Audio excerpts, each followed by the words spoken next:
Well, you're very welcome to the Lightweight Boxing Show. We're on the road again. We're in London town. We're at the Four Seasons Hotel. There's a bit of a press conference taking place, it's fair to say, for an event that's going to attract a bit of attention, Anthony. Just a bit. I'm glad they got the room according to the size of the press conference. Yeah, it's a hot, sweaty one in here. But listen, AJ's in town. So we can't say AJ's in town. Oleksandr Usyk, who's obviously the champion, but a huge event for a huge fight. As you say, there's a few hundred people in a quite a small room, but it's just as well that we've got such a great makeup department, so you can't see any shiny sheen on our faces. It's not sweaty at all in here. Patches, no, good, nice and cool.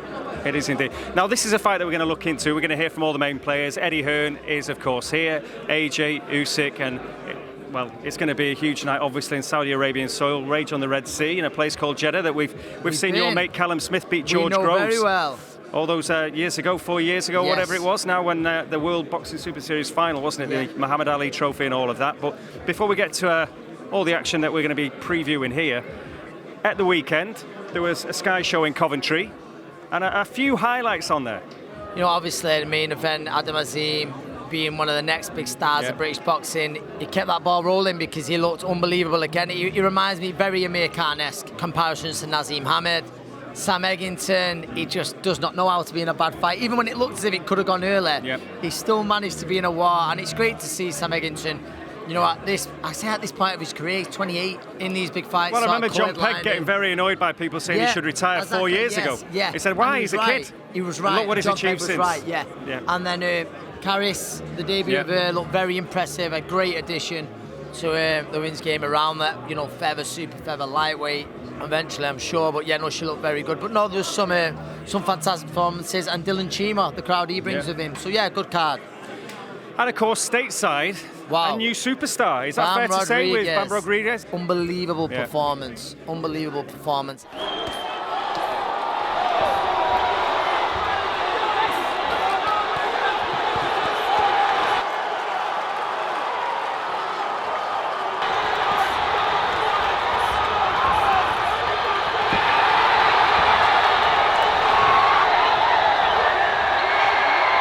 There's people already. It is what we in June, July, nearly in July. We're not there's quite our there. fight of the year already, and he's got a great claim for it. And it will take something very special because he's going to be active, and we can't see him losing any time soon. Listen, just talk with him, Chocolatito in the next fight or so, and the form he's in, you wouldn't bet against him. Unbelievable. Now, we've got other action to preview because there is a big card in London this weekend. We'll get to that a bit later on. But now, before this all kicks off now here at this press conference, what are you expecting? I mean, now, give us the very early preview, if you like, of the rematch, Anthony. I think, listen, there's a lot of talk, and obviously what's been going on in the homeland of Oleksandr Usyk, it looked like this fight might not happen anytime soon, but, you know, it is, and thankfully it is happening. I think the big talking point is obviously what's AJ going to do different, and he certainly made change in the camp, obviously. Angel stayed involved, but the big, not the question, but the big factor is going to be Robert Garcia. How does he implement into AJ what he wants him to be? Well, we presume it's to be more aggressive, but, you know, how he gets his message across and how AJ, if he goes out there and he carries it out. And for me, I saw Usyk, he looks a little bit bigger, he looks like he's put a bit of size on. If he's going into the heavyweight division even more, and he doesn't lose those beautiful feet what he's got, he becomes an even harder fighter to beat. So there's so many. I think I'm interested to see the body language in AJ today. I know there's a lot of respect there, but he seems a lot more business-like this time round. Well, we're about to find out. So let's get all the press conference action. Yeah, definitely. The head-to-heads for me. It's hard to say from a head-to-head who's going to win a championship fight. So I don't tend to look into head-to-heads so deeply. But for some, they could think that that's a 1-0 victory. But that's down to opinion anyway.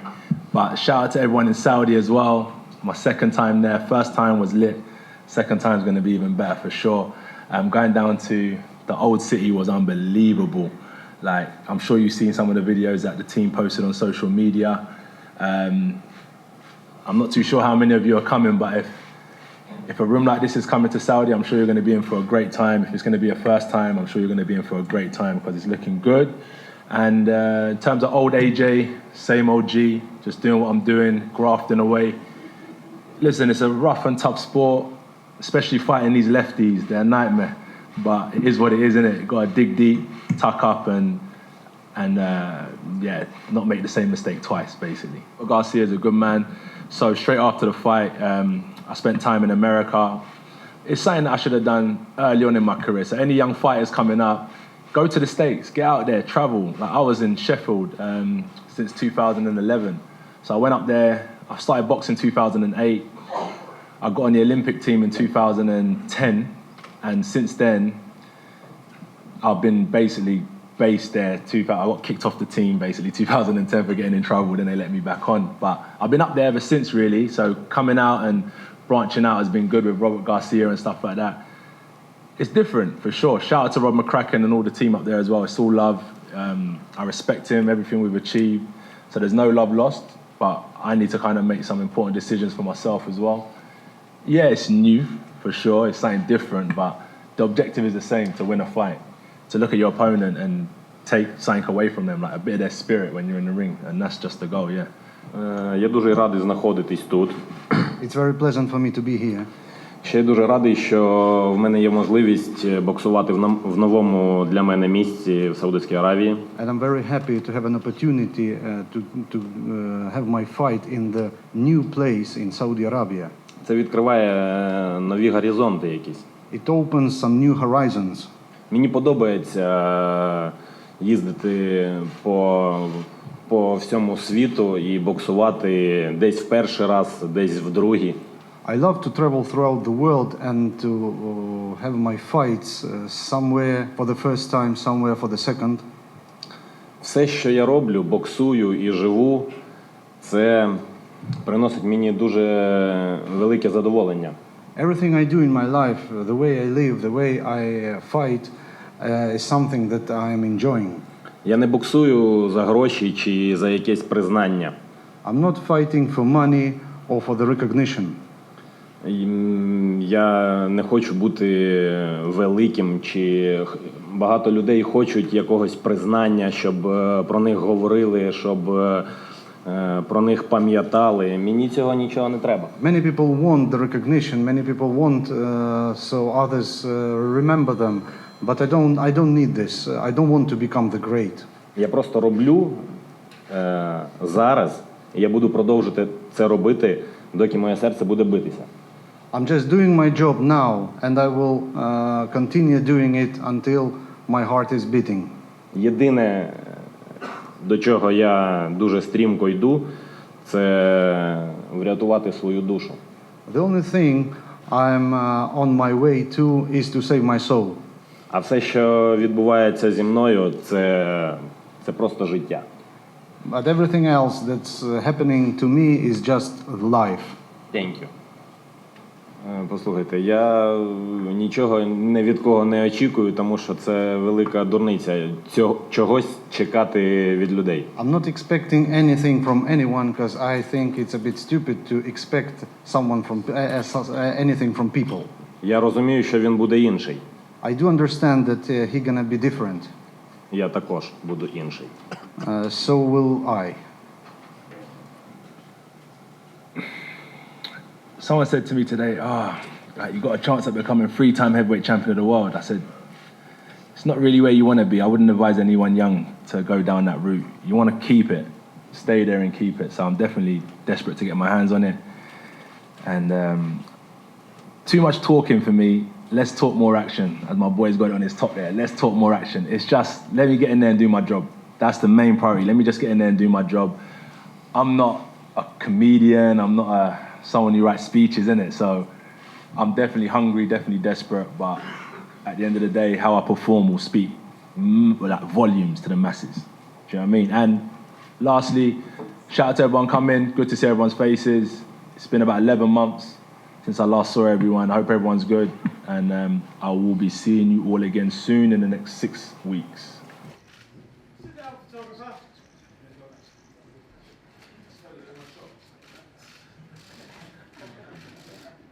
What do you read into that press conference with Robert Garcia bigging up AJ, with everything that both men said? I don't look too much into it. I mean, look, AJ always looks unbelievable, doesn't he? You know, it's really what goes on up here and how he can execute that on the night.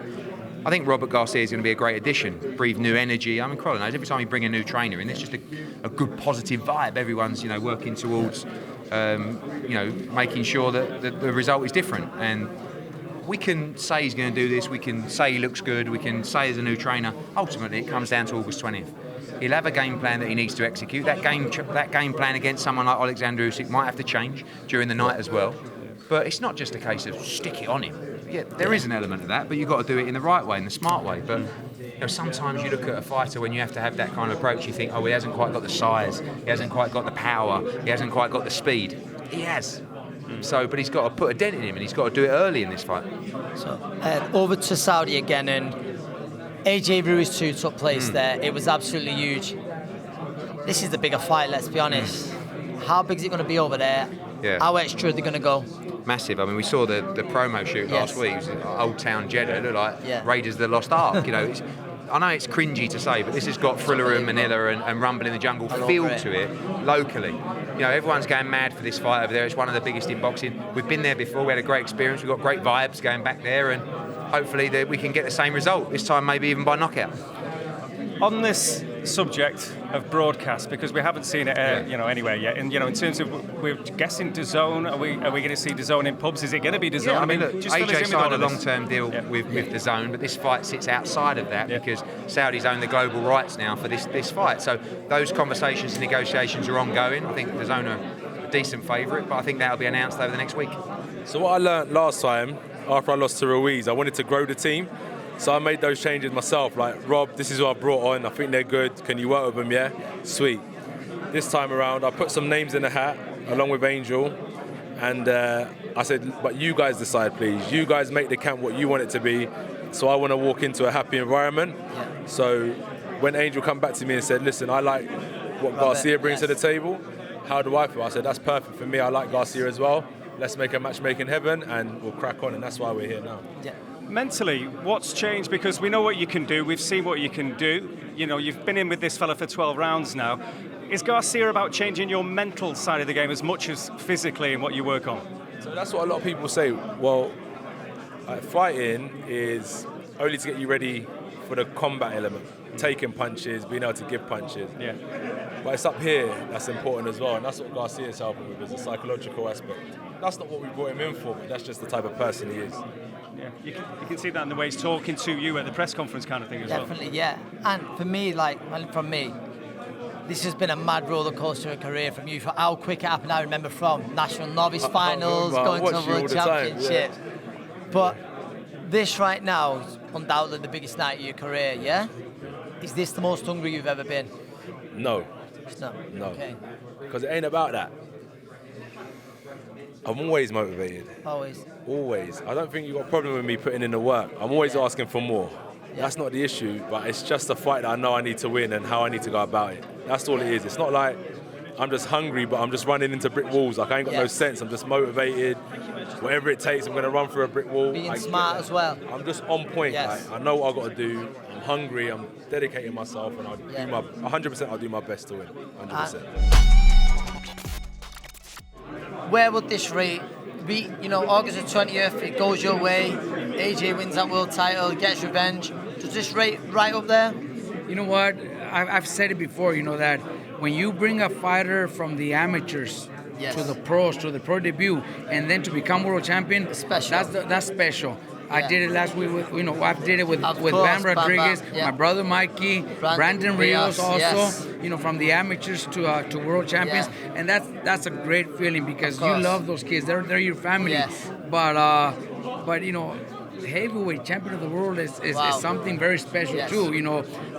The heavyweights is a division that rules boxing. So having a heavyweight champion of the world would probably be the biggest win achievement as a trainer. So I'm here for that.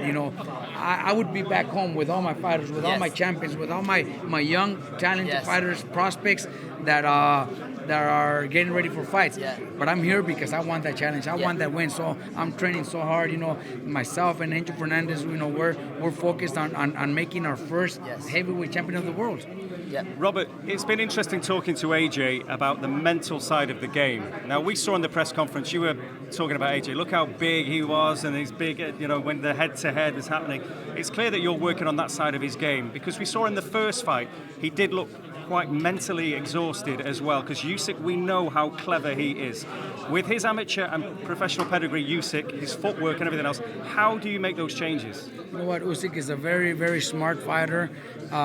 He used to train in my gym in California, for many fights. Lomachenko prepared himself there for many years, so I know them very well, very smart, but also, great people too. So I don't, I can't say anything bad about them because they're great people. But, inside the ring, we got to take advantage of I'm here to win this fight, and I got to take advantage of what Anthony needs to do.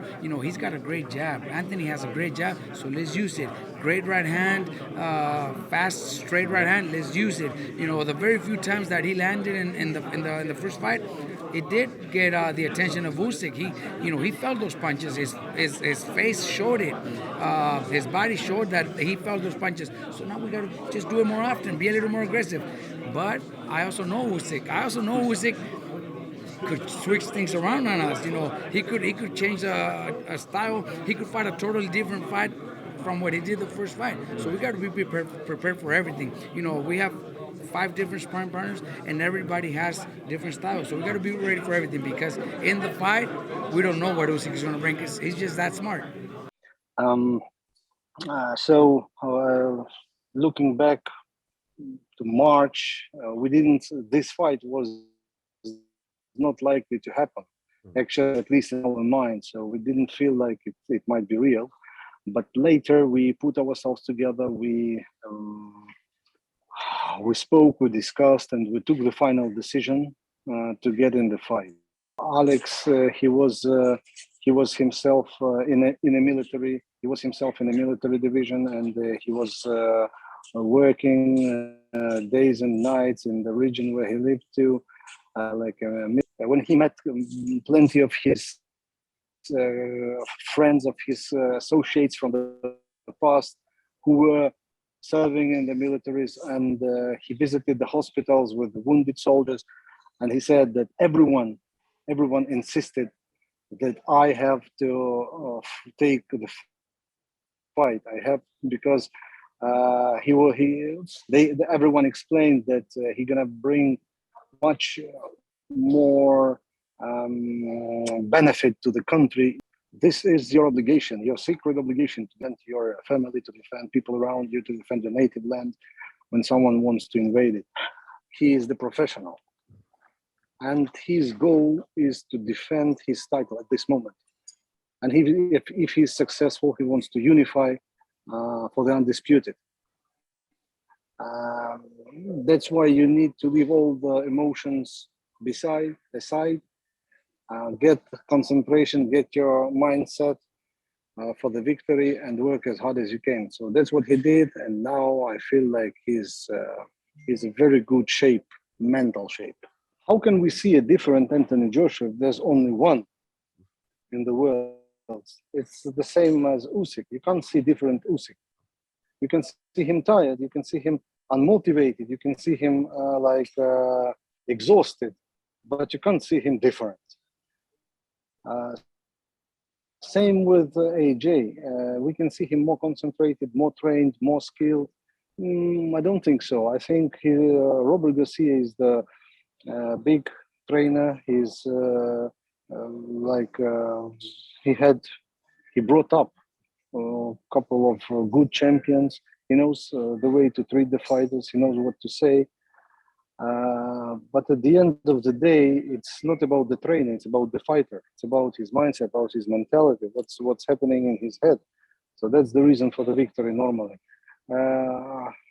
His trainer might bring some more discipline, some more strategy in his training, but I don't think we're going to see a different Anthony Joshua. For Anthony Joshua to beat Oleksandr Usyk, and he's a brain transplant, because he's got all the physical attributes, but I don't think he can beat him. And that's nothing against AJ so much. Usyk's that good. Yeah. He's brilliant. Look at his amateur career. Look at his undisputed reign at cruiserweight, and then look at what he did. He stepped up. He dipped his toe in against Chisora, and then he did what he did against AJ. You know what I mean? I just think for Anthony Joshua to win this fight, he needs to be totally on his A game. He needs to thoroughly believe in himself, which I don't think he does, and he needs to just wipe out the team that's on him for sponsorship and on him for endorsements and on him for business side, because I don't think he's putting the work in, and I know he's not putting the work in with the sparring, especially in that last fight. And you've got to be a fighter and a boxer, and you've got to do the fundamentals. I used to do a 12-week training camp, and if I had never cut corners ever. You know what I mean? If he could do that and he could believe in himself, he could maybe get the win. But you've got to say he's a massive underdog.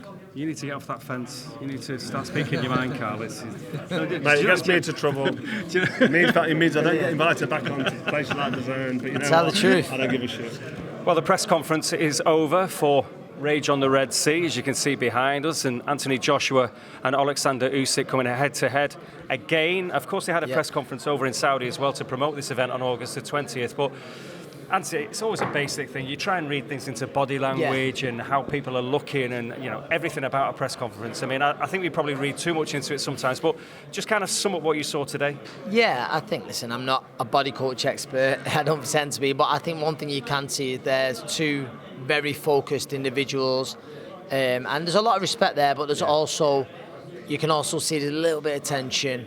I believe like Usyk has got a lot going on in his homeland, which obviously he don't want to speak too much about.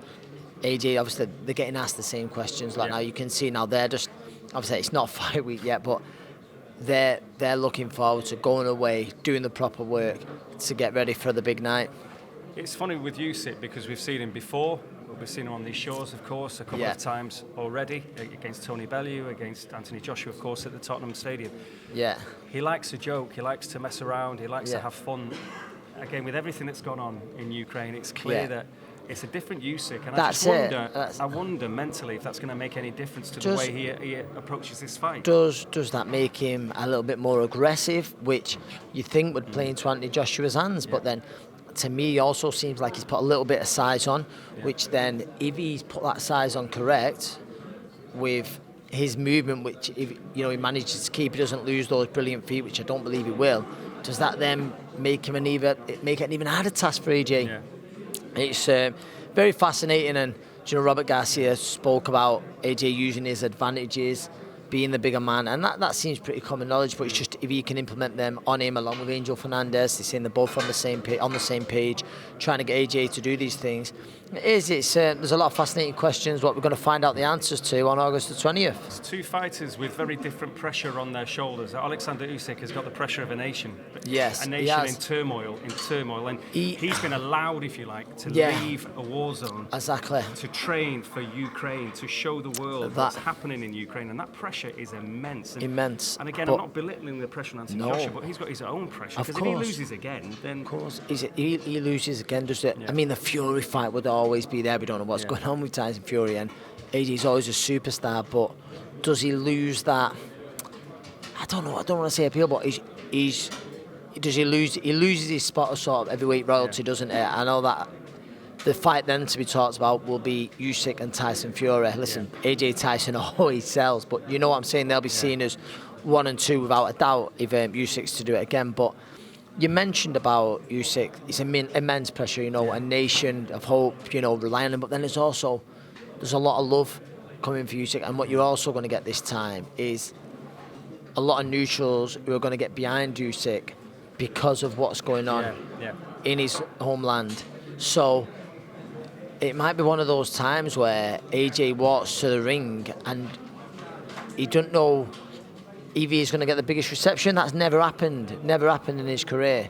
Whereas Usyk got a good venue though anyway, isn't it? Of course, different atmosphere, as we both know. We've been over in Jeddah for a big fight, so it's going to be different. How's AJ going to deal with that as well? That's a question to be asked. Listen, he looks in unbelievable shape already. I think we spoke straight away. He's a specimen of a man.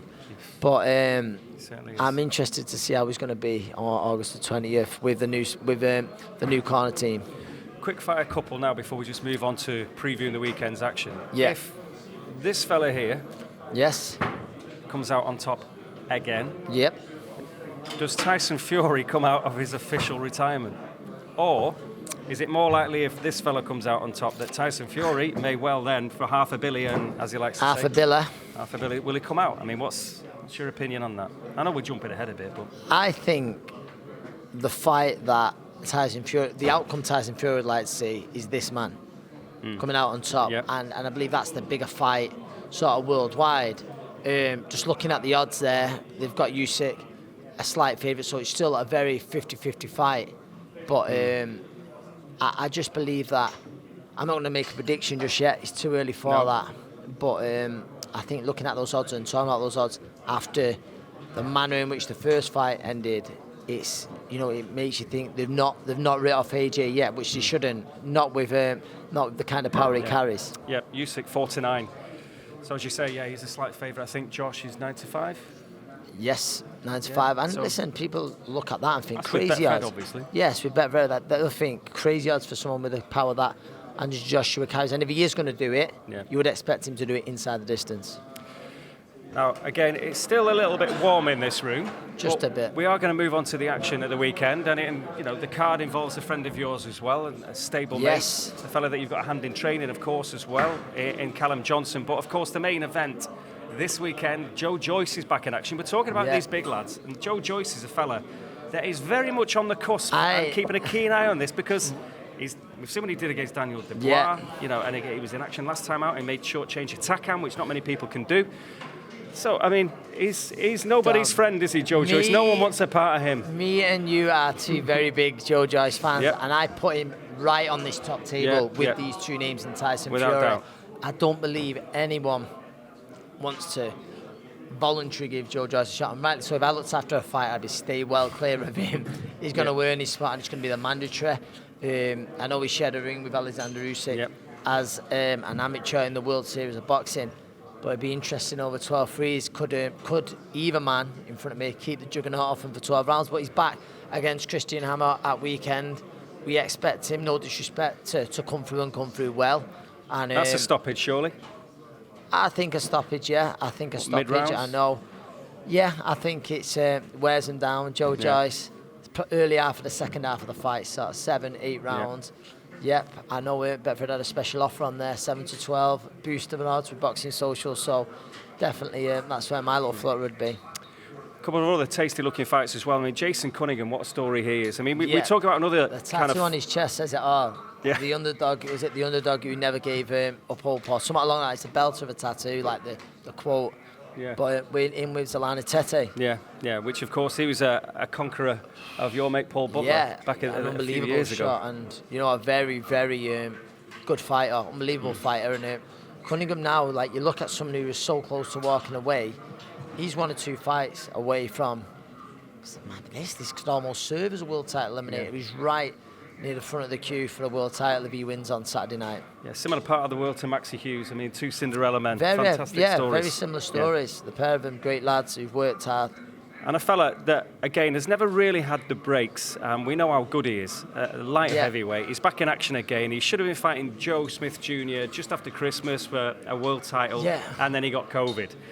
CJ, Callum Johnson, again, honestly, he's never had any luck, has he? If he didn't have bad luck, that's the only good luck. But he is back in action anyway this weekend. And I was speaking to him the other day, and he was on about the Beterbiev Joe Smith fight, and it sickened him because he was thinking there's no way I would have lost to Joe Smith stylistically. He's got a tough fight at weekend. European champion from Russia, very good fighter. Listen, there's no denying time isn't on CJ's side, but if the best CJ turns up, I believe he's good enough to win a world title for sure. But listen, tough night on Saturday night for sure. Well, we've spent the day in London, of course. Last week he was riding around on horses with Andy Morris, so it's something different every week, isn't it? Every week, mate. No horses this week, unfortunately, unless we can get on one of the carriages back to Euston. I'll drive us home, ride us home. We'll see how we do. But thank you very much indeed, as ever. If you haven't already, subscribe to our YouTube channel. Of course, it is the Lightweight Boxing Show. Subscribe, like, all the notifications, turn them on, do all that business. This has been the Lightweight Boxing Show.